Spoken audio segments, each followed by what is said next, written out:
Hey, that boy Bosa just got paid. He got paid. Like, oh my God. Nick Bosa is back with the 49ers for 5 years. Y'all will know about that right after this. We'll talk about some Steelers 49ers right after this.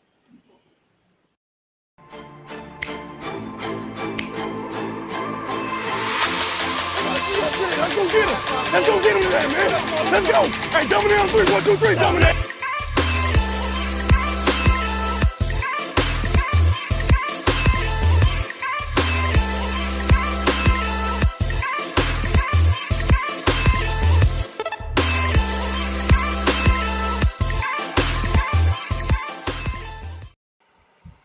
Damn! Hey, have you heard yet? Heard what? Hey, Nick Bosa just got cashed out. Cashed the fuck out. He got that major back. He got 170 over 5 years, 122 million guaranteed, Don't 50 forget million in 122.5. bonus. Another Hey, 500,000 on that. that's just chump change for him, man. That's chump change for him right now. That's the light work for him. You know what I'm saying? It's crazy. Nick Bosa gets extended. The 49ers are ready to ball out. Um, it's worth it, man. I think so. First and foremost, let's talk about the contract situation. Were you excited? What were your first impressions when you saw Nick Bosa $170 million contract and you were like, "Oh shit! What is this a fake report? What is going on? Talk to me, man." So, I mean, it's not fake for me because I have post notice on for all the guys that do report it. I was just surprised because I'm in the middle of an article. I'm writing, my article based on my stream yesterday, which is how many games can the 49ers win without Bosa. So I'm talking about week one, Nick Bosa not being there, and the 49ers potentially losing because they don't have Nick Bosa. Well, that's gone. As soon as Nick Bosa signed, that was in the gutter. So, yeah, huge news. Obviously, details were arising as we got along, but I mean, in reality, you texted me a similar thing. What I expected. I mean, yesterday on stream itself, I said expected it to be around 32 to 35 million AAV. Expected it to be around 120 million total guarantees and over 85 million in guaranteed at signing, which we hadn't heard yet. Signing bonus was also 50 million. I mean, that's pretty significant as well, but it's what I expected. That's why, honestly, this deal gives me more questions than answers. So it's funny because August 26th, I text Rohan. I said, if I'm his agent, I'm shooting for 95 guaranteed at signing and 120 total guarantees.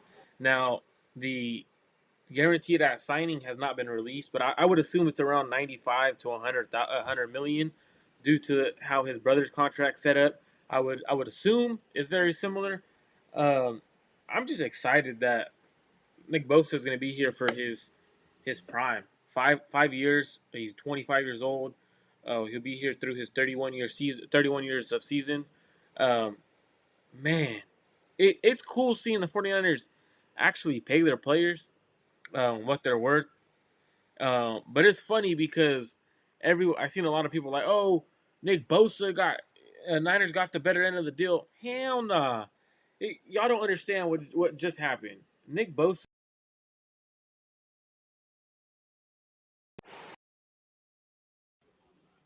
What Marco is saying, Nick Bosa essentially just made the 49ers cave. That's what happened. Can you see me now? I cannot, You unfortunately. can't see me? I'll be No. back. I'll be back.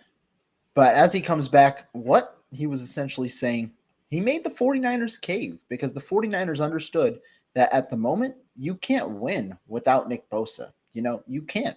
You can't win without him, and you can't afford to lose. Well, it's not that you can't win it without him, but you can't afford to lose, a game when Nick Bosa's not there. You can't, because then the questions arise. Why didn't you pay him earlier? What happened, in that case, especially when you consider a game might cost you the NFC championship or NFC, the NFC title. The game might cost you a division. So what Marco was saying is essentially Nick Bosa made the 49ers cave because they need him on the field week one. Absolutely. And when you look at, so the reason why I say 49ers didn't get the better end of the deal is the entire process. Nick Bosa was in charge of this contract. And what I mean by that is when a player gets exactly what his agent wants, like that's telling you something. Like the player wasn't gonna budge. He knew he's more important to the 49ers than the 49 than any other organization. He knew the 49ers would fold and pay him. Kudos to Nick Bosa, because a lot of people were like, "Oh, Nick Bosa should sign. He's not being a team player." I don't care if he's being a team player or not. At that point, what you are doing is getting your bag. Was anyone saying that about George Kittle when he was getting his bag? What about Debo Samuel, Fred Warner, Jimmy Garoppolo? Like, we're talking about other people's money in terms of what they feel they're worth. If you feel you're worth that, guess what? Do it. Like, I have no problem with Nick Bosa holding out, working out, and getting paid 170 million a year, over 5 years, 35 million a year. Um, I like the contract because if you look at the way the contract's structured, $50 million signing bonus, the contract's very flexible. It's going to be a very flexible contract for the 49ers. He gets his money while the 49ers get flexibility with the high signing bonus. Means they could move money into signing bonuses the other way, and they could create more cap space, just like they did today with Trent Williams and George Kittle. They just restructured those two guys, and it's funny because it's just coming out around 4. But what actually happened is this actually happened at 1 o'clock Pacific Standard Time, Yeah. because the 49ers had to have this done by 4 p.m. Eastern Standard. So everyone reporting on this is super late on it. So that's what's crazy is how the 49ers restructured $23 million in cap room prior to Nick Bosa's extension, around the same time. So they either have 23 plus take away 17 around, if I'm guessing his cap hit's going to be lower than 8 I this would year. say I don't know if it's over 8. I'd say around 10. Around 8 or 10. So if you look at that, so the 49ers have about, depending, because it was 17, so it goes down to 8 plus 9. You're looking at the Niners might have around 30 million in cap space. Now, Now, I I don't know do what want to to compare, say but I want you to confirm the numbers on that. no. So 23 million here in cap space. I'm not exactly sure how far over they were initially, but they cleared up maybe 30. Around 30 million is what I'd assume. They cleared up around 30 million. I don't know exactly how much cap space they have, but I like this question, and I've got something I've got to say. Why did this deal take so long, given there's nothing unexpected about the remuneration? Essentially, nothing unexpected about the deal. Like me and Marco have said, this is kind of the numbers we projected. And this is where I'm going to blame the 49ers, because they didn't, before today, had a chance to salvage not only this year, but also their window in the future. I think a portion of that is out the window, because in restructuring George Kittle and Trent Williams' deal, you now tie yourself into them for not only the 2023 season, but also the 2024 season. George Kittle was one of the guys who you could have potentially moved off of in 2024 because you wouldn't have had a choice. Now he likely has a ton of guaranteed money tied in that deal, which means a ton of dead cap tied into 2024. Whereas when he's making $19 million next year, 50% of that is guaranteed. Now it's going to be a lot more than 50%, which means George Kittle is a 49er in 2024 unless the 49ers eat a significant cap hit. Same with Trent Williams. You are really worried about when he's going to retire. Now the 49ers are putting a bet out there that he is not going to retire in 2024, because if he does, it's not like his contract goes away. The 49ers eat all of the dead cap on that deal when he retires, because it was guaranteed. Just because, in the contract structure, the guarantees are later on, doesn't mean that they don't pay that in terms of cap hit. They'll have to incur the dead cap hit in 2024. So those are two players where you could have potentially had some flexibility in 2024, given the situations of contracts potentially like Brandon Ayuk and other players that you might need to look forward to, even not only next year, but in the future. And you just lost that flexibility. If this deal was literally done and official yesterday, you don't have to make this move. You have the cap space that you need. But instead, the 49ers free up $30 million. They now essentially are going all in this year. You have to go all in this year. There's no excuse not to if you're freeing up the money. Do I hate the moves do I hate restructuring players? No. I think that there's a value in it because you are pushing money into the future, which means they take a lower percentage of the cap hit, or they take a lower percentage of the cap, because it's the same amount of money that you're pushing from one year to the next year, but the cap continues to increase. So you're taking a lower percentage of the cap, and you're able to essentially have a higher cash flow than what the salary cap allows you to have. However, do I not like the players that they restructured? Yes, because I thought that both of the players had not significant, but risk attributed to them for the 2024 season to where they could have been potential moves off the 2024 season. And the 49ers, because they were stubborn and not getting this deal done when the parameters were very clear over the last 2 months, they just costed themselves some flexibility in 2024 by making this deal for Nick Bosa at 12:44 p.m., 16 minutes before the deadline was, and it's not official yet. Absolutely, and that's the crazy part is when you look at what the 49ers did is not only did they do that, Rohan, is we knew this contract was going to be what it was no matter what. Like we knew it was going to be around 35 million per year, around 122, 125 million guaranteed. I was expecting 120. Now, when you look at it, it was an easy deal to get done. You could have done this right before free agency. Get them extended. You have extra cap space to play with if you really, really feel like, you know what, this is 100% the year we have to go all in.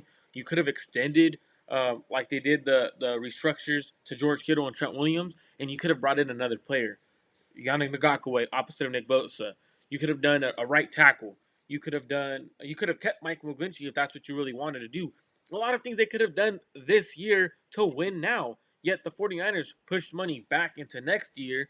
So yet you are going all in this year, but you're also pushing but some it's of your too late. Exactly. You can't. It's one of those ones where, for example, you're bluffing in poker. You're bluffing the entire way, but on the river, you get called all in, and you're already so far into it. You just have to go all in because you screwed yourself. That's exactly what the 49ers did, in my opinion. They tried to bluff and play their cards. Nick Bosa wasn't ever going to budge. I don't know why they ever even thought he was going to budge. Now, I'm happy that now it might sound like me and Rohan are like upset that the 49ers got a contract done. We're not. We're saying we wish the 49ers would have got a contract done a long time ago so they could have used this extra money and all the other stuff to 100% go all in this year because reality is they are going all in this year, but they really aren't because they could have brought in another guy or two to help produce wins. And at the moment, you can't do that anymore unless you make a trade. Now, if they make a trade, they have the cap space for it. That's a question mark to talk about. I'm very curious to see what the 49ers do because they did free up a lot of money. Yet you did say his contract isn't fully signed yet. That's not guaranteed yet. It's Which not I mean, official yet. it's not official. It's guaranteed of a contract. Once you agree upon terms, it's guaranteed. But Rohan, what does Before this we mean go, for the I 49ers? have two more. I do have two You're more good. points because I know we got a lot to talk about for week one. I love what you just said, though. I think though the 49ers, I think that this is one of the decisions where you're truly going to look back and say, I mean, it's not like the deal was the issue, but if the 49ers don't win a Super Bowl, you can point back to this moment as one of the reasons, one of the catalysts in terms of the timing of the move. There is no reset of the pass rusher market this offseason. The biggest deals were already done. TJ Watt was in 2022. You know, his deal was set in stone. 2021. Sorry. TJ Watt was 2021. The other deal, the biggest deal of them all, was Aaron Donald, and he's in 2022. Moreover, Nick Bosa proved he doesn't care what other people get. He signed before Chris Jones. He signed before Brian Burns. He signed before Michael Parsons in 2020, whatever next year is, 2024. He signed before even Justin Jefferson, right? He signed before a lot of these highest paid contributors or highest paid potential guys for non-quarterbacks. He knew what he wanted, and he ended up getting it. And the 49ers should have known what he wanted because the parameters have been set for over a full year, right? If you're comparing it to the Aaron Donald deal, the parameters have been set for over an entire year. It's inexcusable that they waited this long, and that, you know, I think there was a report from Eric Branch that talks really started heating up on August 19th. Should have been much sooner. Should have been done much sooner. When you go back to the draft, Shanahan and Lynch both said that they really haven't had much communication with Nick Bosa's camp. Why is there? I understand you've had deals in the past where you've had to wait until training camp. And the reasoning for that, right? When you look at Fred Warner, Darius Leonard was in the mix. When you look at George Kittle, there was other tight ends, and also the 49ers didn't do their best part with that situation where they really lowball George Kittle, right? You look at Trent Williams, well, that's a free agent signing, and he was, it was a last minute thing that the 49ers were able to retain him instead of him going to Kansas City. This one, there were no competitors. There's not a team that's None. out there trying to sign him to a contract. There was no parameters being reset that same offseason, such as when there were for Deebo Samuel. There's none of that in the mix. Mm-mm. Should have gotten this deal done much sooner if you were eventually going to cave to what Nick Bosa demanded. Inexcusable. Absolutely, and essentially what they did is they sat on their uh, they sat on their hands for a long period of their time, waiting for something to happen, waiting for Nick Bosa to say, "Hey, you know what? My initial offer that I said I wanted, where my starting price was, it's changed. It was never gonna change. It's Nick Bosa we're talking about. It's a reigning defensive player of the year, the rookie of the year. Like, what are we doing here? Like, to me, it was guaranteed he was gonna be the highest paid player. Kudos to the 49ers for ponying up and giving him what he wanted. There was no other way they were gonna do it. And as Trent Williams said, this was starting to loom around the locker room. Now what does that mean? This was a distraction in the locker room. And it's not because of Nick Bosa's fault. Absolutely not. It's the 49ers for waiting so long to negotiate a contract and get with it. As Trent Williams said, he goes, "Hey, the NFL is a next man up kind of mentality league, but when it's one of those kind of players, it's not really next man up. When you're that dude, it's not the next man up." Now, the biggest question is should Nick Bosa play Week 1? He hasn't practiced. He'll probably get there tomorrow, which is Thursday. He'll have that's a light practice Friday, light practice, possibly walkthrough. Should Nick Bosa play? Like, with how soft tissue injuries occur to players who don't get a full training camp, who just come straight to a game, should Nick Bosa play Week 1, or should the 49ers do right by Nick Bosa, hold them out because they have bigger plans than just Week 1? This might not be, the most popular take. I think week one's important, and I think you should play. I understand the issue with soft tissue, and this is me personally putting a ton of confidence in Nick Bosa and the way that he prepares in the offseason, because we've heard all the stories about how that family prepares and how they prefer to do their own program, understanding the way that they prepare in the offseason. I think Nick Bosa's got to be game ready. I mean, the only if not, then that's an issue because that's putting even more onus on the 49ers for not trying to get this deal done earlier. You're signing him right now with the anticipation that he plays week 1. Kyle Shanahan shared a similar sentiment. He also said that they're going to wait to see, when he comes back in the building. He's For gonna have a me, beer belly. that's That funny. was funny. I was like, what the hell? Like, come on, Kyle.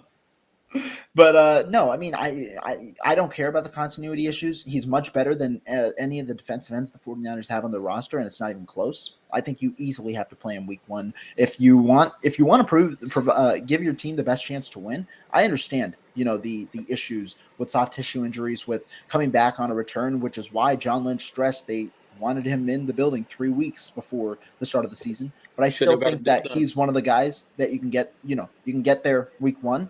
And I think we've also seen, certain players in his position before done similar things. Joey Bosa, he had the infamous holdout before his contract. He ended up playing. He had a great week 1, or he ended up having a great season. TJ Watt had 2 sacks, I believe, in his game when he signed like 3 days before, and he ended up playing week 1 and he had 2 sacks. So I think that I would play Nick Bosa week 1.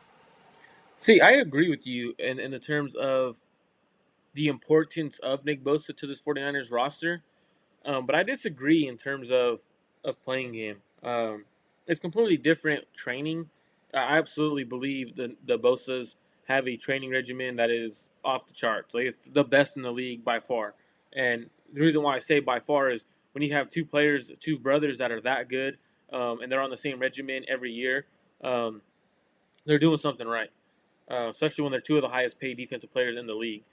The reason why I don't do it is because one game, to me, if you're going all in for this season, one game isn't worth Nick Bosa pulling a hamstring or a soft tissue injury that occurs during the game, not due to not having live reps. Now, to me, that's more important. The rest of the season is more important than week one. I understand the 49ers need to win week one to get off on the right foot because their schedule from the week one to week five, it's a tough schedule. Let's be real. It's a tough schedule in the terms of you do play the Rams and the Cardinals in between there, but you do have a couple of teams like the Giants, the Cowboys. So the first 5 weeks are a tough 5 weeks of the schedule. So you do want to get started. You do want to get on a hot start fast. But to me, I think Nick Bosa is way too important for the 49ers in the long run. So shout out to Curtis. Curtis, we're hanging, man. Excited that Nick Bosa just got paid. Shout out to Zach. Uh, we'll see how he looks Thursday, but I would play him. I mean, it all depends. I mean, I'd play him, but I am concerned. Soft tissue injury happen to those kind of players. To everyone that is in the chat, drop a like button on both channels. Make sure you subscribe to both channels. Tomorrow, I will be going live with a Pittsburgh Steelers content creator. I need everyone from Rohan's channel, my channel, to be in the live chat. The Pittsburgh Steelers fans have said there will be more Pittsburgh fans in the chat than 49er fans. They have said that they're going to come in talking their talk to us. Y'all got to be there repping your Niners. Do not allow the Pittsburgh Steelers fans to one-up us because if they win now, that's already 1-0. We got to start the season 1-0. That's tomorrow in the chat. For me, Rohan, does this mean anything to you for the rest of the season in terms of what the 49ers are capable of doing with Nick Bosa or worked out with Nick Bosa? I think that's a good question. But before we get to the season, I do have one last contract question for you. It's a hypothetical and it's not. Do you think the 49ers are clearing up cap space, not necessarily for another move, but to potentially front load Nick Bosa's deal to provide them to alleviate some cap flexibility for 2024? It'd be the first time we've seen it. Garoppolo, right? His was, but it was more. That's why he was here for a little bit longer. They had like the back end of the last 2 years were a little funky. It could be. It'd be the wise thing to do, and that's probably why they give him a $50 million signing bonus. You give him a $50 million signing bonus. You have his first year of cap be super high. Next year drop. Just put it to like $30 million, right? If you put it to like $30 million. Was it with you or was it with Ryan? When I was on a show with Ryan, I explained how the reason why what I thought the deal would do is do what his brother's contract did. I also said it in Spaces, but his brother's contract. So his brother's contract. Let me pull it back up. But Joey's contract, the way it goes, is the low cap hits in year 1 and 2, and then an exorbitant amount. No, 3, 4, so 5? It actually drops. So year 1 was a $15 million cap hit, and then year 2 was 20, went up 28, and then year 4 it dropped to 15, and that was because of purposes of for them to keep some of their guys. For example, they had Keenan Allen they had to pay. They wanted to make other moves. So that was their purpose of doing it. Now, we could see something where Nick does opposite, right? Hey, front load that first year. Make that first year, your first year of your contract be that $28-30 million cap hit like you just said. And then year 3 to 4, it drops drastically, right? Or year 2, it drops, goes back up. Like you could, honestly, with the cap, the way you structure your contract, you can make it go up and down to work around other players. So, like, I know a lot of people are like, oh, Nick Bosa's contract is going to ruin the 49ers. I don't think so. I mean, no. It depends on how they structure it. The timing isn't great, but the contract itself, no. I would personally prefer years 4 and 5 to have higher cap hits. The reason being, Bosa will likely want a contract renegotiation plus the salary cap continues to go up. Those are the years where the money is non-guaranteed. You can restructure that, but there's an increased likelihood to ask for a restructure in year 4 if that year 4 cap hit is low and the year 5 cap hit is low. And so you pay out you front load it, but you're still going to have to re-extend him, and that kind of takes away the value of having back years. I would prefer, maybe a front load in year 1. If you are going to use this money to restructure from George Kittle and Trent Williams, front load, pay him $35 million in year 1, drop it in 2 and 3, exceed it in 4 and 5, with the first 3 years being fully guaranteed. Yeah, absolutely. And if they do that, that'd be a wise decision because I believe with contracts like this, I believe the Cleveland Browns do it with Deshaun Watson's contract where they cash him out every year. Them and the Saints, their owners cash out If Jed York finally being an owner that's going to start cashing out, I think he might. If John Lynch and Kyle Shanahan both say, hey, look, we need you to start paying these players up front and signing bonuses so we can get away with the cap space. That's exactly what the Cleveland Browns do. That's what the Saints do, and people will laugh like, oh my God, they're $90 million under cap. All they do is turn every contract into a signing bonus, and it doesn't carry dead cap 10 years down the road. Like a lot of teams will restructure, and it pushes your dead cap down further. So I mean, I like what the 49ers do. As long as they front load it, I would love it because it allows you to keep guys like Brandon Ayuk, allows you to allow the 49ers to make up $7 million on Kyle Juszczyk and stuff like that. So a lot of things in play. Glad the 49ers got Nick Bosa signed. You think he plays? He should play Sunday.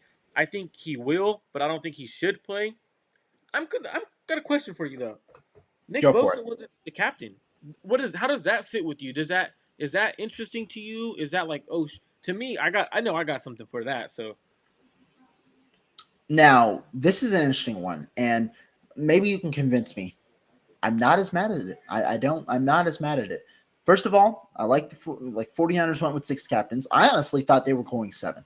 I thought they'd go back to 7, even just flush last year out with the way that it went with Trey Lance not being named a captain, which was the first time the quarterback wasn't named one in a while. But they went with 6. I don't mind Nick Bosa not being one for the sole reason that while I love players going after their money, and I think Nick Bosa is absolutely deserving of a contract, he wasn't there. He wasn't there the entire offseason. I understand how he plays, how he's a leader in that room because, he leads by example. He's a very talented player and, how important of a player he is to this group.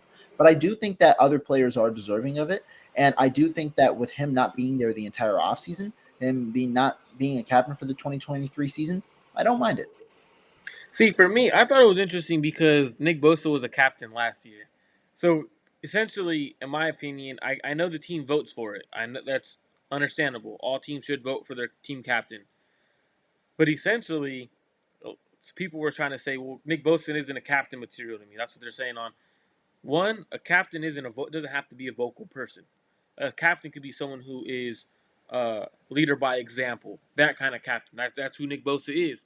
He also is vocal.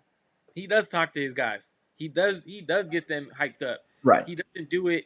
He doesn't do it in a way that people like. They like seeing the Fred Warner kind of captains, the Debo Samuel kind of captains, where they're loud and they get the team going. For me, I thought he should have been a captain over Brock Purdy. If you're a captain last year, you're the best player on the team, yet you're not a captain. Now, it could be that Kyle Shanahan, and I'm unaware. This is me speculating. Kyle Shanahan might have been like, you know what? You got to be on the team during voting. You got to be around the team during voting in order to receive a captain badge. And if that's the case, if Kyle Shanahan did that, that's hella fucked up. What? Why? You're punishing a player for wanting to negotiate a contract when But you didn't this want is to a negotiate. player decision. I don't know if he did that. This No, is a player decision, right? the players vote. Players vote. Yeah, they vote. But I'm Correct. saying like they get to decide. Like I'm saying, speculating because people are like, oh well, Kyle. What if Kyle Shanahan said? Because I tweeted this out, and they're like, oh, what if Kyle Shanahan said you can't vote for players who aren't around the team right now? I'm like, well, if you do that, that's hella fucked up because you're telling me a player should be punished and not named captain because he's negotiating a contract that he wanted to negotiate in April, but you wanted to negotiate in late August. Like to me, I felt like one, everyone, we got to be ridiculous. We got to be lying to ourselves if we didn't think Nick Bosa was going to be a 49er this year. Like let's be straight up.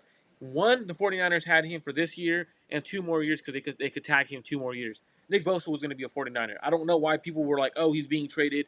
Well, it was never the case. So for me, it's like he's going to be on your roster. Why not allow people to vote for him and be your team captain when he is by far your best player and it's not close? You could sit here and people could sit here and argue and say Trent's close. No, Trent is aging. He is not the best player on the 49ers.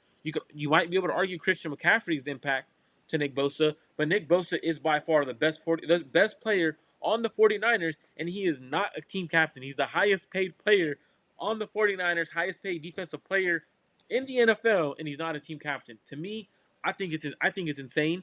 You could name any other player. If you want to take away from the Debo, the title from Debo, take it away from whoever.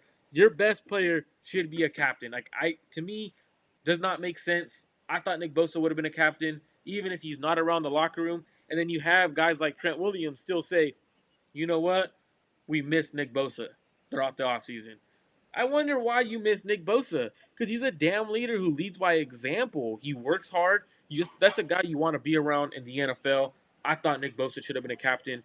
I understand the 49ers not voting for him, players voting for Brock Purdy. He's your quarterback, but I also have a thing about that with the NFL. All these players in the NFL getting voted captain just because they're a quarterback. Like, that's the stupidest thing I've ever heard of. Just because you're a quarterback doesn't mean you're the best player. You're a captain on the team. Rookies being voted captains like around the NFL, I think just because you're a quarterback does not give you the direct pass to be a captain. I don't care if you're a quarterback, and quarterbacks normally are your captains of your organization. Captains are the players who bring you energy when you don't have it. Those are guys like Fred Warner, Dre Greenlaw, guys that produce on a regular. So for me, I thought it was interesting. If it was up to me, I would have three captains, 3 to 4 captains. I would have an offense, a defense, a special teams, and then your electricity guy, your guy that brings you energy whenever there is no energy around. That's what I would do normal. That's what I would do if I was the 49ers organization, but I'm not. Kyle gets to run it, so I don't mind having 6 captains. I thought Nick Bosa should have been one. Now, I will say this. I'm glad you brought up Christian McCaffrey. I thought he was the one who I personally would think had a fair shot to be captain. I understand, he's a newcomer. So was Brock Purdy last year, right? Both of them were kind of new. I mean, both of them started playing for the 49ers really around the same time. I thought Christian McCaffrey could have had an argument. Now, I don't mind Brock Purdy being a captain at all. I understand that I don't he mind it. I'm not saying. I should clarify. I don't. I'm not saying like, oh my God, Brock Purdy should have never been a team captain. I get like the understanding of he's your quarterback, he's your leader kind of mentality. But to me, I felt like there was more players deserving of that captain badge. I mean, that's fair. Christian McCaffrey was the one who came to mind. I would probably had him at 7 over Nick Bosa. But I think you can make argument. You definitely can make an argument for Nick Bosa. I think you can make arguments for all of them. I don't know if I personally put too much stock into it. Maybe it's just me. I don't value players being named captain as much. It's more so, I think it's more so something like an achievement for the players themselves. They Yeah, it's vote a chief. themselves. Yeah, And it's kind of like something where, you're recognized by your own teammates. So I don't put too much stock in it, but I can understand the argument. yeah. For me, I thought the main guy I really thought should have been named the team captain was Brandon Ayuk. Like, That was one that I was going to ask about next. to Him me, or him to or Debo me, Samuel. I would have. I honestly, me, my top 2 captains, if I had to vote for a captain on the 49ers, my top 2 captains, Fred Warner and Brandon Ayuk. People are like, what? Why Brandon Ayuk? Like, those are my top 2. And the reason is what was the only player, the main player that dominated throughout training camp? We heard every single day, Brandon Ayuk, Brandon Ayuk. Why? Because he is leading by example. He was talking his talk, getting his players involved. Like, to me, that is what leaders do. They make you better. That a leader makes you better. That's what Brandon Ayuk does. To me, I thought Brandon Ayuk should have been named a team captain. Now, I like that most organizations have their players vote. I think that's pretty damn cool. Um, but there has to be a captain badge that gets, in my opinion, is rewarded by the coaches. Like, why not name 5 captains, 4 captains, and then you get the coaches decide on one captain, the guy who stands out the most in camp, the guy who does, like, to me that weighs a lot on for players. Is how well do you perform in camp? Do you take days off like George Kittle, like Trent Williams? Like, are you leading your team by example? To me, that carries a lot of weight. I'm not saying they're not good players, but guys that didn't miss practice, Brandon Ayuk, Christian McCaffrey, the Niners had to force him to miss practice. Like those two, Fred Warner had to be forced to miss practice. Those are guys that actually lead your team throughout the season. So to me, those are captains. So for me, that's how I see it more so. But again, it's a voting process. Guess what, Rohan? When you're in high school and you're voting for the president or the not the president, the homecoming king, what do? You Yeah. vote for your boy. Popular. Yeah. Yeah, you vote for your boy. So like really reality is are these captains? One year Kyle Juszczyk was a captain. Like, are these really captains, or is it I'm voting for my boy today? You know what I'm saying? Like, Really, like there, it's a click. There's a click in that in the team, and we know it. It's cool. I don't mind it.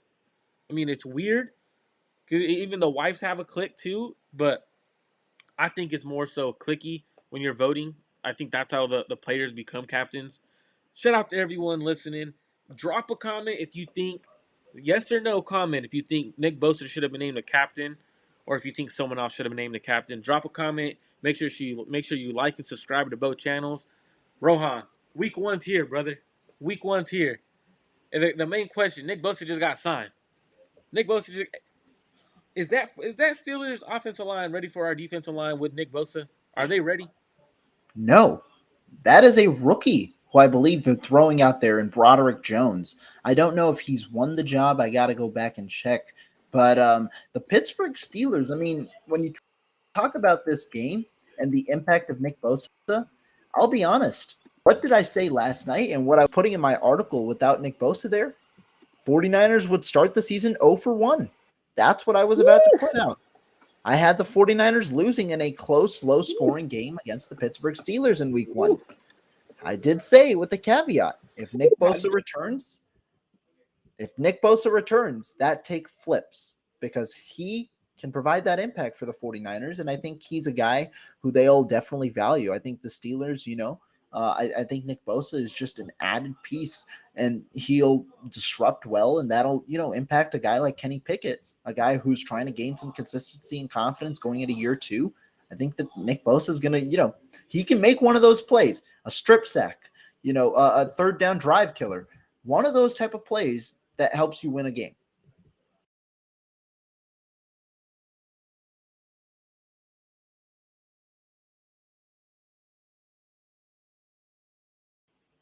Say what?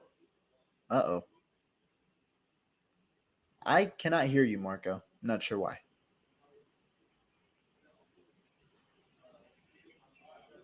You go ahead.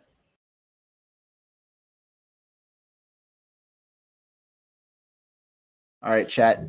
Who can you hear? Who can you hear? Which one of us can you hear?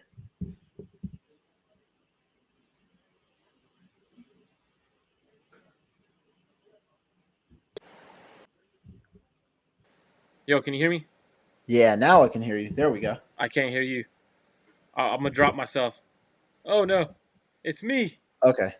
It's me. Well, he'll be back. He'll be back. As I Uh-oh. continue, he'll be back. All right.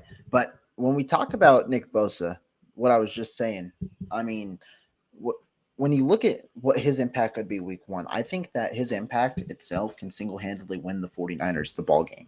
I think that that's important, winning the 49ers the ball game, because when you look at the impact plays that he's made in the past, like I said, a strip sack, a third down stop, those are all the small little things that you need. This is going to be not as high scoring of a game that you might anticipate the 49ers to put up later on in the season. I think in week 1, with Brock Purdy coming back after, not the setback, but the limitations that he had over the last weeks of practice where, they cut his rep count. I think it's going to be a low scoring game. And I think that's I still can't hear you. Rohan, can you hear me? Major plays. I can, yeah.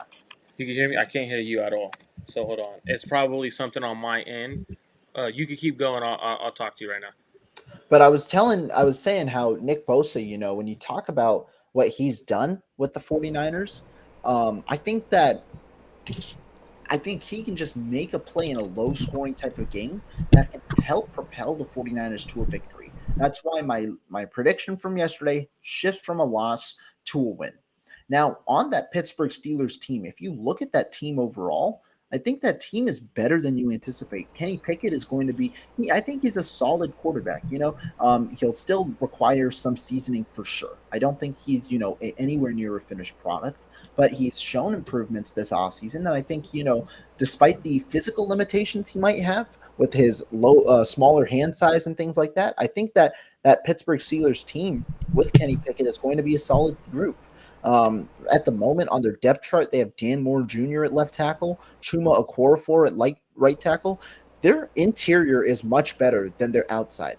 Their interior with Isaac Seumalo, Mason Cole, and James Daniels, I think that's a better group than they have on the outside at tackle.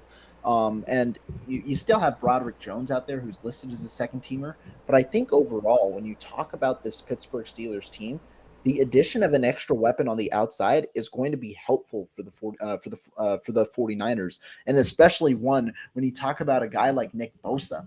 That's a guy who, when you think about it, can change the dynamic of a game. It allows the 49ers to be flexible. You can have the 49ers have guys on the inside. You can have, stunt guys on the inside. You can have different formations with your defensive linemen, potentially using Armstead as an edge, potentially using Bosa on the inside. You can have different formations because that's what a guy like Nick Bosa allows you to do. Now, defensively for the Pittsburgh Steelers, I think they're a very solid unit. You have TJ Watt there, but you have some very solid options. Keanu Benton, Cameron Hayward, Larry Ogunjobi. You've got some very solid options at defensive line. And so I think when you talk about it for the 49ers and what they're going to have to do, I think their work's cut out for them alongside their offensive line. I mean, you're going to have, like I said yesterday, Colton McKivitz likely go up against TJ Watt at points in this game. If not, it's going to be Alex Highsmith, who's no joke. Alex Highsmith had a very solid year as well last year. He had, I believe it was around the range of 12 and a half sacks or 14 and a half seconds, I believe. I mean, that's a good team with Alex Highsmith out there. At cornerback, you've got a rookie, though, in Joey Porter, but Levi Wallace is there. Patrick Peterson is there. Minka Fitzpatrick's there on the back end. You've got a solid team for the 49ers when you're facing the Pittsburgh Steelers. So that's kind of my team breakdown when you talk about the Pittsburgh Steelers and things like that. Marco, you want to go ahead? Hey, Rohan, can you hear me? Yeah. I cannot hear one word you're saying, so I'm going to do something hella weird. I'm going to listen to you through the YouTube stream, and I'm going to speak. All right? This is going to be interesting. I'll mute myself, and I'm listening to you through the YouTube stream, though. So the crazy part is I do think the 49ers go into week one into Pittsburgh. The fun part is when the 49ers go there, it's a long travel. You're going all the way to the East Coast, 3-hour difference. The 49ers start slow. Pittsburgh Steelers have a really good defensive line. I don't think the Steelers' offensive line is ready for the 49ers. Defensive line, I really don't. Nick Bosa is going to play. You got energy now around the 49ers locker room. The team's going to be jumping and bouncing around a little bit different. That's just how they roll. Like you heard David Lombardi say, Fred Warner ran into the locker room the moment he heard Nick Bosa was extended, yelling, "Nick is back." Like to me, that just shows the team was waiting for Nick Bosa. For me, yes, I appreciate every single one of you guys for holding up with us, continuing to pile in. I apologize for the technical difficulties. I got to figure out what it is. I might have to get a new mic. My mic might be done. Might be something on my end that I don't know. I'll figure it out, though. But the 49ers have an energy around them now. At first, the energy was a little weird when they traded Nick Bosa, Trey Lance. Before they extended Nick Bosa, the energy around this team was weird. The energy is back. Now, do I think the 49ers are capable of winning this game? Absolutely. But it's going to be a tough game. That Steelers defensive line is, in my opinion, being a fan, I'm always going to say the 49ers are the best team in the league. But stepping back and looking at it in a football perspective, the Pittsburgh Steelers defensive line might be better than the 49ers defensive line. And the reason why is you got TJ Watt. TJ Watt is a defensive player of the year. He's a defensive player of the year every year candidate. He's a candidate at that spot. Cam Hayward, right? Cam Hayward is a guy who you could compare to Arik Armstead, Javon Hargrave. You could compare him to him, right? In the sense of he's always productive and he does what he has to do.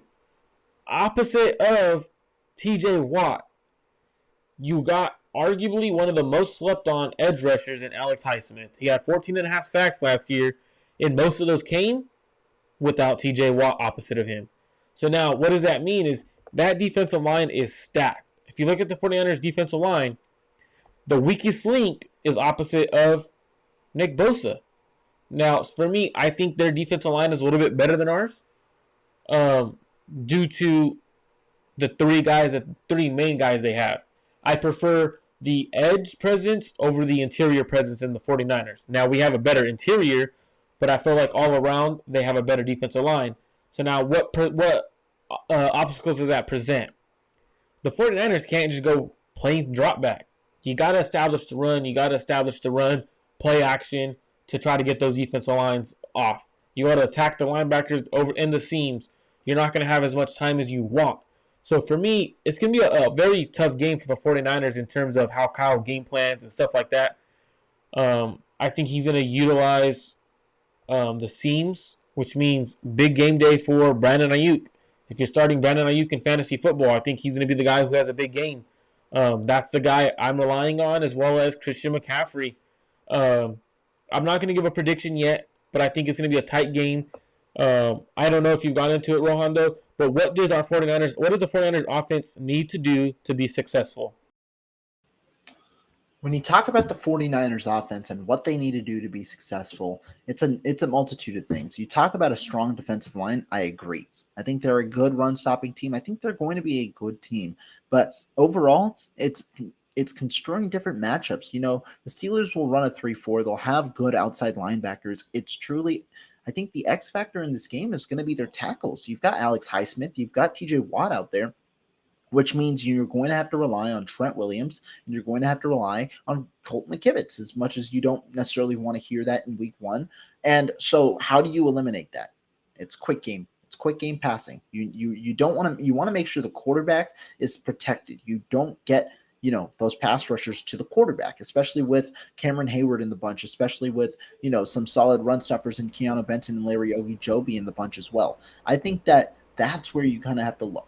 Quick game, get the ball out in space, allow your guys to do different things, and that means a lot of usage towards Christian McCaffrey and Deebo Samuel. But it also means you want to incorporate different looks, use guys as decoys so that other guys can be involved as well. So I think that overall, it's going to be a good portion of the quick game for the 49ers, and that is also why I don't think it's going to be as high scoring, because in week one, you don't necessarily know how much you can trust your offensive line. The 49ers are confident in them, but I think that against a tough defense like this at Heinz Field, you're going to want to operate the quick game a little more than you'd expect to in later weeks.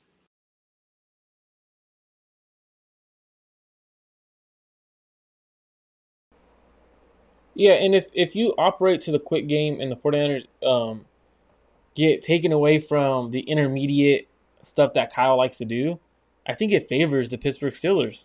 If you're having to rely on the quick game because the defensive line of the Pittsburgh Steelers is dominating the game and dominating the interior and not allowing you to run the ball as effective, I think it does lead to a low-scoring game, and that benefits the Pittsburgh Steelers. You're at home. It'll be a first true test for Brock Purdy on the road in terms of playing in my opinion, this is the best defense Brock Purdy's played by far.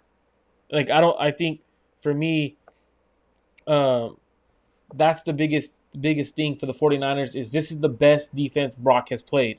Now, what I want to see the 49ers do is don't go straight drop back. Some of the stuff that Kyle likes to do with Brock, straight drop back, it's not going to work. 7-step drops. 7-step, exactly. I read your lips. 7-step drops that he likes to do. It's gross. Get rid of it, Kyle. That is not the game plan for this team you're playing. If you allow Alex Highsmith and TJ Watt to see the 7-step drop back, you might be leaving Pittsburgh with Sam Darnold as your starting quarterback. And that's not me trying to be like a over exaggerator, but 7-step drop back almost gets you hurt. Now, the Niners need to establish the run if they want to win this game. Only way they win this game is if Christian McCaffrey or Elijah Mitchell goes for over 100 yards. I think that is the only recipe for the 49ers to win this game. I don't think this is a game you want to see Brock Purdy throw for 300-plus yards. I don't. Because if you're having him drop back that many times, I don't like the recipe because that defensive line is filthy. They're really damn good. I don't like that for the 49ers. Now, the 49ers are going to have an opportunity to go up against a young quarterback as well. A good young receiving core, Deontay Johnson. You got George Pickens. You also have a good tight end, Pat Freiermuth, who I really liked coming out of college, by the way.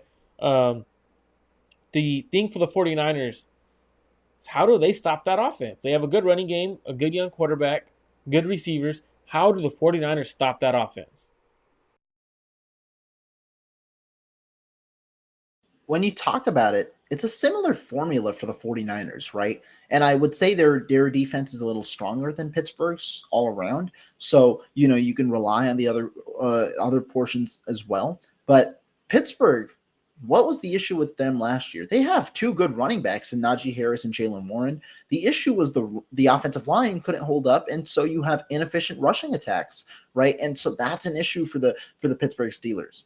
But I think that, right now, I think the offensive line has improved. You added Isaac Seumalo. You're going to see some development from some other guys. You also have another year for James Daniels. I think you have some improvements for sure in that offensive line. But I think that is when you think about it as well, it's going to be it's not that great of a unit. It's not that great of a unit. And so I think the 49ers, especially with Nick Bosa in the fold, that's why he's so integral.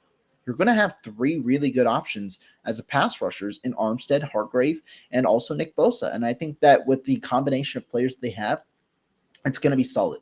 With offensive line struggles, as well as the 49ers' strong front seven, because don't forget about Fred Warner and Dre Greenlaw, who's expected to play.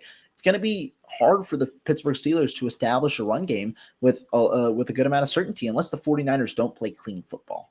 And so because of that, I think the Steelers are going to have to rely more on their passing game, and they do have three very solid units. I think the way that Pittsburgh Steelers can win this game is if Kenny Pickett can prove that he's a very good quarterback and is able to distribute the ball to all three of his weapons. But I think that that's going to be a tough ask against the 49ers defensive line, which might force them into operating with the quick game. And one thing I'll say is I've seen the 49ers against the quick game. They've been able to shut it down with sound tackling in the past. That's going to be the hope for them as well to this game. But I think they match up fairly well against the Pittsburgh Steelers and their offense.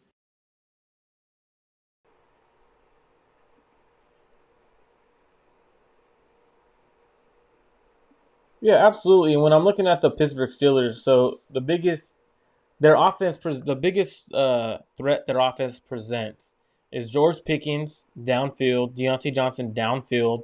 It's a downfield passing attack. Now, that does mean you got to protect a little bit longer. Now, protecting a little bit longer against the 49ers defense with Steve Wilks, I don't know how that's going to work. I don't know how Steve Wilks is going to coach. Does he coach aggressive and blitz a lot? That would be my assumption. I feel like he should blitz a little bit more. But for me, the way I'm looking at things right now is the biggest test the 49ers are going to have is stopping Kenny Pickett in the run game. Kenny Pickett is a lot more mobile than people think. Kenny Pickett got wheels. For being a quarterback, he actually has some speed. And for me, that is the biggest concern. I think Najee Harris, Jalen Warren, they're going to get theirs. It's a good running back room over there in Pittsburgh. The receivers and tight ends, I'm not too worried about them in the sense of they don't have that one dominant dude. Like, for example, when the 49ers struggle, it's usually against that one dude like a Julio Jones, DeAndre Hopkins. Like, that's where they struggle against, is when the team has one legit receiver who's able to beat them. I don't think the Steelers have that. Unless George Pickens becomes that overnight, then I would be concerned. But at the moment, I'm not concerned in their passing attack. I think it'll be competent. I think they could block enough. I think Broderick Jones is going to be in for a long night. But I do think Broderick Jones is a good enough offensive tackle to hold up well. Excited to see him play. He's going to be tested early and often. I personally think Kenny Pickett is as good of a rusher as Daniel Jones, actually. The reason why you see it more often is because you see Daniel Jones do it more often is because, one, he has no receivers, and two, that offense last year either was behind Saquon or nothing. So you saw it more often last year with Daniel Jones. I think Kenny Pickett is more than capable of being a Daniel Jones type runner in the NFL. Rohan, looking at this game, the head coaches, two great head coaches.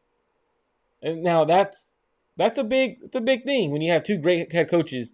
Do the 49ers get out coached by Mike Tomlin? Does Mike Tomlin out coach us? What happens with the coaching staff? I mean, that's a good question. And again, like I've said a couple of times today, I believe it's going to be a low-scoring game. With the low-scoring game, the little things matter. coaching certainly factors into that. And so when you talk about the coaching staff, Kyle Shanahan versus Mike Tomlin, I mean, two different sides of the ball, but it's going to be, something that you look to. Now, I'm not as intrigued with maybe the head coaching battle. I'm more intrigued with how does offensive coordinator Matt Canada work against Steve Wilks? I don't think Matt Canada was that great last year. If you look at Pittsburgh Steelers film, they weren't that great last year as an offense, and I think that the offense was very conservative. I don't know how well a conservative approach works against an aggressive defensive coordinator in Steve Wilks, who has proven before that he doesn't mind blitzing and he doesn't mind getting after the quarterback with pressure. And so to me, I'm wondering how that combination works. Now, they also have a good defensive coordinator in Terrell Austin. They lost, I forget, they lost Brian Flores, I believe, who went to Minnesota to be their defensive coordinator, but they still have Terrell Austin. I think he's a solid coach as well. But I think Shanahan, I think he'll have the edge there given the way that he is generally coached in his pedigree. So I think the 49ers honestly have a bigger advantage coaching wise when you look at it, despite the Steelers also having Mike Tomlin. That's the way that I look at it. But again, it's the little things that matter. We'll see how much those two kind of battles go forward. But I'm looking to see how does that Pittsburgh offense with Matt Canada now feature in year 2 against an aggressive coordinator in Steve Wilks.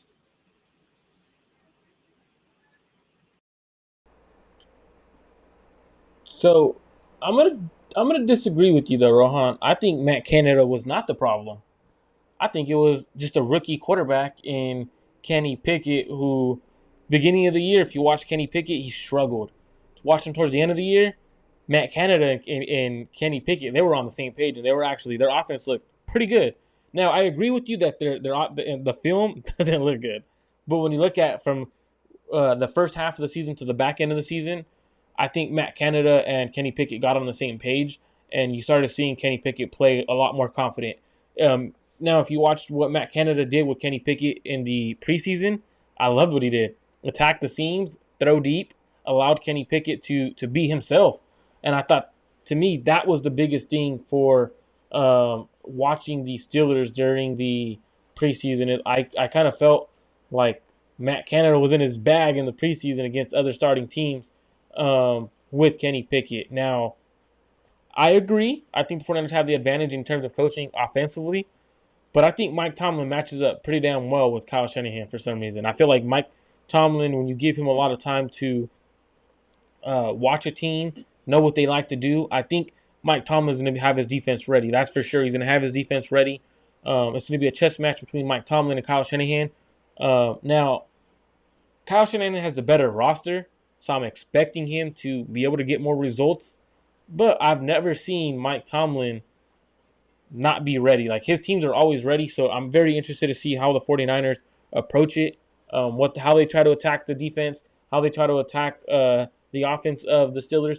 I'm excited for this game. I really am, because I feel like this is a big test defensively for the 49ers, and it'll give you a good a practice run going into the games like the New York Giants, who have a better offense, in my opinion, and the Dallas Cowboys, who are probably one of the better teams the 49ers will see all season. No, I think that's a good observation. I mean, I do agree. That's why I said I find this battle intriguing, because I like what they did in the preseason. I thought Kenny Pickett looked much improved in the preseason. Interested to see what that offense goes along with and how kind of the approaches come week 1 against this type of defense.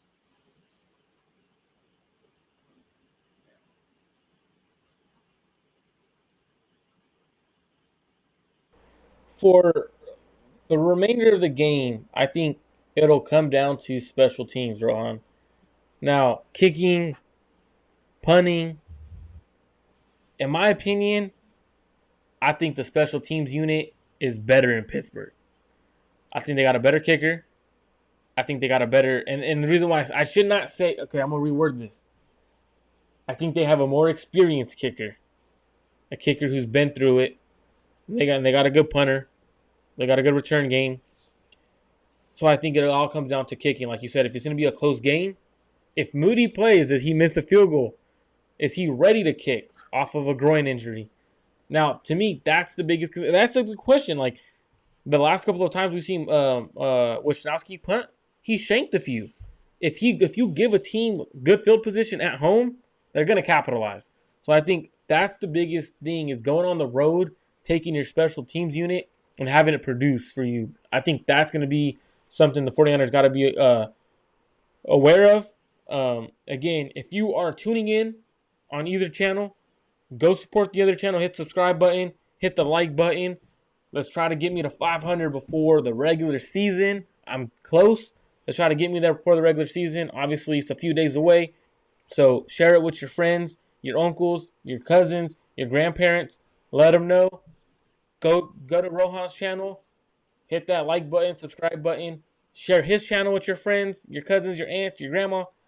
This is the channel you want to be at. 100%.